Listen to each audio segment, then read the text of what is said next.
প্রথম কথা হচ্ছে এখানে আমাদের পাথর কোয়ারি আমি আগেই বলছি নির্বাচন আগে যে সনাতন পদ্ধতিটা খুলে দেওয়া হবে। এটা সব প্রসেস কিছু আদালতের বিষয় ছিল, এগুলো আমরা শেষ করবো এবং খুব তাড়াতাড়ি সনাতন পদ্ধতিতে আমাদের পাথর কোয়ারি খুলে দেওয়া হবে।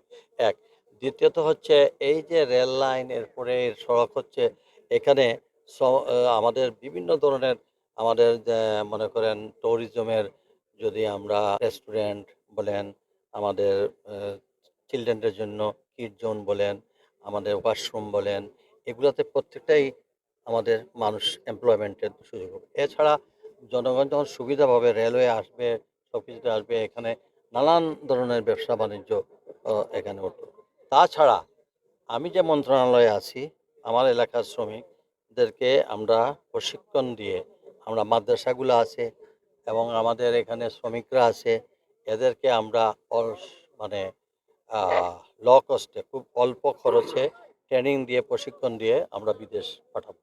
আমরা এই যাতে কোনো ধরনের প্রতারকের হাতে আমার এলাকার লোকজন না পড়ে, তার জন্য আমরা নিজেরাই সরকারিভাবে আমরা ট্রেনিং সেন্টার এখানে অলরেডি জমি অধিগ্রহণ জেলা প্রশাসক সাহেব হ্যাঁ, আমি অলরেডি চিঠি পাঠিয়ে দিয়েছি, উপজেলাগুলো পাঠিয়ে দিয়েছি। আমার ৩ উপজেলায় ৩টা কমপ্লেক্স হবে, ট্রেনিং সেন্টার হবে, আমাদের লোকজন প্রশিক্ষণ নেবে, ভাষা শিখবে, তারপরে বিভিন্ন ইলেকট্রিশিয়ান, ড্রাইভিং, তারপরে নানান ধরনের টেকনিক্যাল এগুলা শিখবে।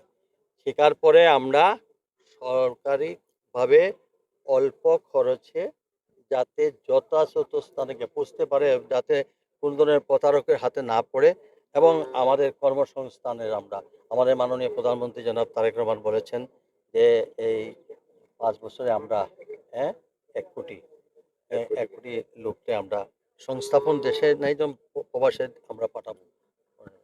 কাজে আমাদের কাজ শুরু হয়েছে। এখন আমাদের জনগণকেও আমাদের কাজে সহায়তা করতে হবে। ষড়যন্ত্রকারীরা বিভিন্ন সময় বিভিন্ন ধরনের ভালো কাজটাকেও তারা নেগেটিভভাবে প্রচার, এই কাজের জন্য গুজবে কান না দিয়ে সকলে ঐক্যবদ্ধ হয়ে দেশটাকে সামনের দিকে নিয়ে যায়। এবং আমাদের তো দেখেন মাত্র ৫ মাসের মধ্যে যতগুলো কাজ হয়েছে, এর আগে হিসাব করে দেখেন বহু সরকার আসছে গেছে। আমরা পরিকল্পিতভাবে আমরা সবাইকে নিয়ে আসছি যাতে করে সমন্বিতভাবে সবার সঙ্গে একটা আলোচনার মধ্যে দিয়ে আমরা একটা জায়গায় গিয়ে পুষতে পারি। কারণ একসঙ্গে না হলে একজন আরেকজনের রিলেটেড অনেক বিষয়, যেমন আমরা একসঙ্গে আসার মধ্য দিয়ে ট্রেনে এবং বাসের মধ্যে আমরা অনেকটা সিদ্ধান্ত নিতেও সহজ হয়েছে।